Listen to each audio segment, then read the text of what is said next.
Programang ito ay rated SPG. Striktong patnubay at gabay ng magulang ang kailangan. Maaaring may masiselang tema, lengguwahe, karahasan, sexual, horror o droga na hindi angkop sa mga bata.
Kung naalala ninyo, nung episode 3, ay merong sindikatong nagngangalang Anbuluwag na napabagsak ng mga pulis at ating mga bida.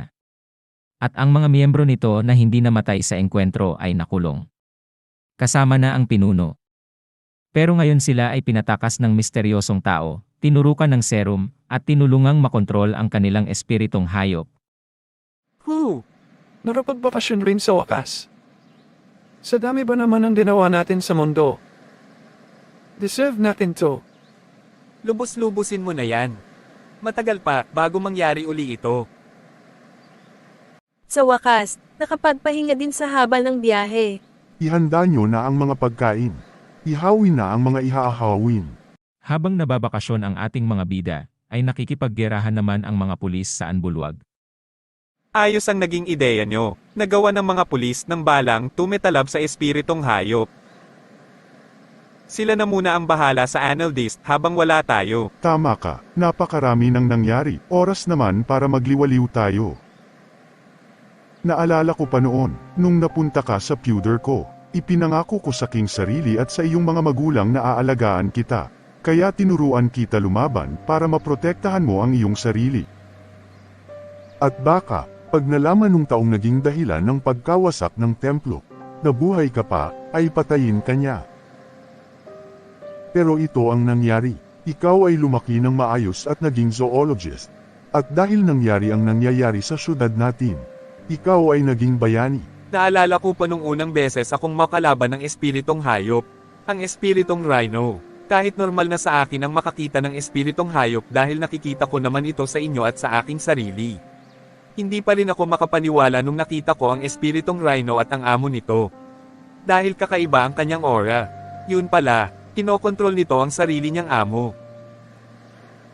Naalala ko pa nung unang beses kung makita si Gurf.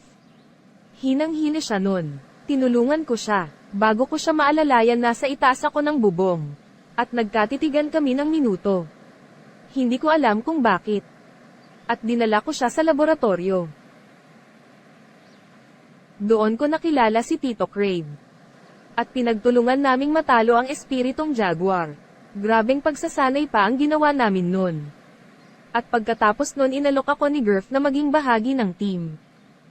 At hindi lang ako basta pumayag, ipinaramdam ko na bahagi na ko ng team. Hindi ko malilimutan na dumating kayo sa buhay ko. Kung hindi dahil sa inyo, hindi ko alam kung anong gagawin ko sa buhay ko dahil sa nangyari sa akin. Dahil doon, natapos ang kasamaan ng pinakamatinding sindikato sa syudad ng Anildest. Ang Anbuluag. Bumalik tayo sa syudad ng Anildest. Nagtagumpay ang mga pulis sa pagtalo sa mga miyembro ng Anbuluag. At ang tanging natitira na lamang ay ang kanang kamay at ang pinuno.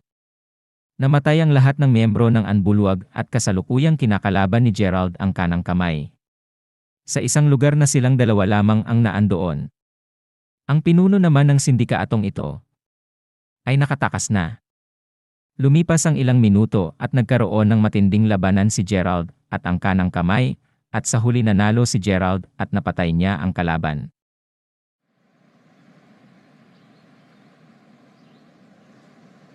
Tignan niyo si Girth kung makatingin siya kay Rona. Tuwang-tuwa siya dito. Yung tuwa niya, halatang gusto niya ito. Pero kaso hindi siya sinagot ni Rona. Wala siyang sinagot sa kanilang dalawa ni Gerald. Ako kaya? Kailan ko kaya mahanap ang para sa akin?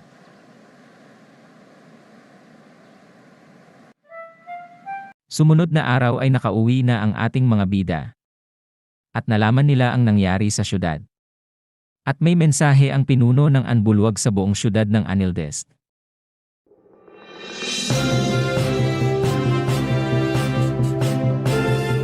Para sa ating susunod na balita, pinuno ng Anbuluag, may panawagan sa buong syudad ng Anildest.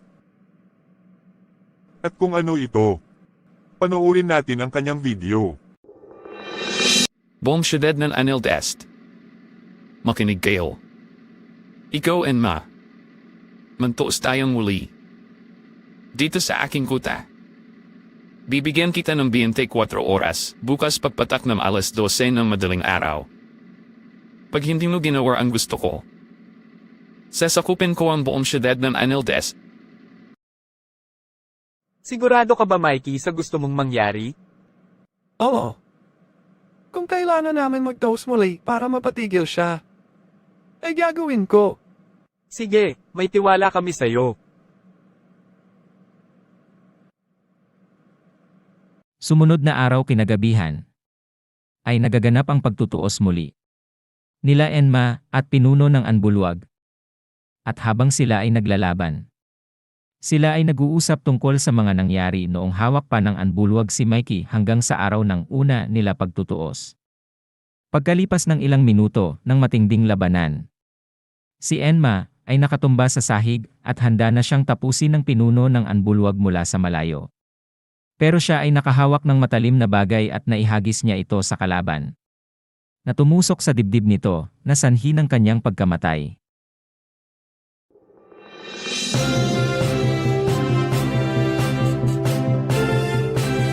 Para sa ating susunod na balita, pinuno ng Anbuluag, patay sa naging muling pagtutuos nila ni Enma. Ayon sa mga awtoridad, pagdating ng mga pulis sa pinangyarihan ng labanan, ay nakita nila na nakahandusay sa sahigang pinuno ng Anbuluag at wala na itong buhay. Nakita rin nila ang bubog na nakatusok sa dibdib nito, na may katiyakang ginamit ni Enma sa pagtapos sa kalaban. Perf, aalis na ako ng Anildest Zoologist Company. Pero bakit, sir? Dahil magiging boss na ako ng mga journalist. Ha? Pero paano nangyari yon? Di ba bago ka, maging boss ng mga journalist? Maging journalist ka muna, mismo.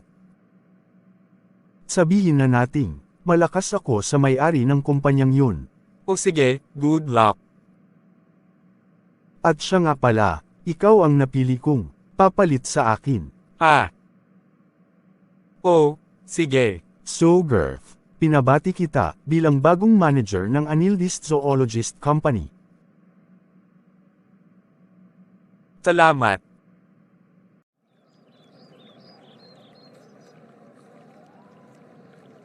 Hindi ang kamatayan nila ang gusto kong katapusan ng Anbuluwag. Pero wala tayong magagawa. Nakadepende sa sitwasyon na pinili nila. Kung sila ba ay papatayin o hindi.